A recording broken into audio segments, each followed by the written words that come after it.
ボディビューティーリノベーション主催のりんこです。ここでは隙間時間にできる簡単ストレッチをご紹介していきたいと思いますので、よろしくお願いします。今回ご紹介するのはお尻周りをほぐしていきます。はい、では早速いきますね。体育座りをして後ろに手をついてください。はい、そこからくるぶしを膝の上に乗せていきます。はい、そして右の膝を倒していきましょう。この状態です。はい、そしたら右手入れて、はい、しっかりと体を支えて左手です。くるぶしを乗せて右の膝を横に倒す。右手でまず体をしっかり支えたら左手です。はい、そしたらこのまま後ろに引っ張りましょう。倒れない程度に引っ張ってきます。ぐーっと引っ張るだけです。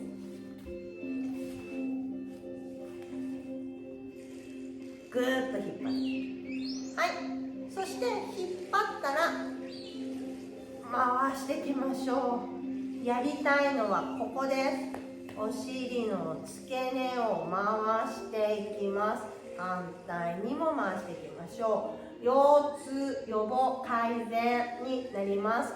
ちょっとね、腰が重だるい、痛いなと思ったら、まずこれを試してみてください。お尻周りが硬いと腰痛引き起こします。はい、ね、これをまんべんなく回していきます。これだけです。そしてできたらこのままぐーっと手前に引っ張って、ここも伸ばしてあげてください。ぐーっとお尻周り、これだけでほぐれます。反対もいきましょう。体育座りをしたら右の膝の上に左のくるぶしを乗せて膝を倒す。はい、左手中に入れて体をしっかりと支えてから左手で、はい、そのまま後ろにぐーっと引っ張ってあげてください。お尻を伸ばしていきます。まずはぐーっと引っ張ったら回します。ヒップアップの効果もあるので、ぜひヒップアップしたい方はこれを試してみてください。反対にも回します。あと四角いお尻の改善にもなります。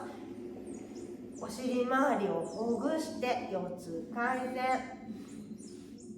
そしてヒップアップ、四角いお尻の改善にもなるので、隙間時間にぜひやってみてください。最後に引き寄せるのも忘れないでください。はい、それでは終わりたいと思います。よかったらいいね、チャンネル登録よろしくお願いします。ありがとうございました。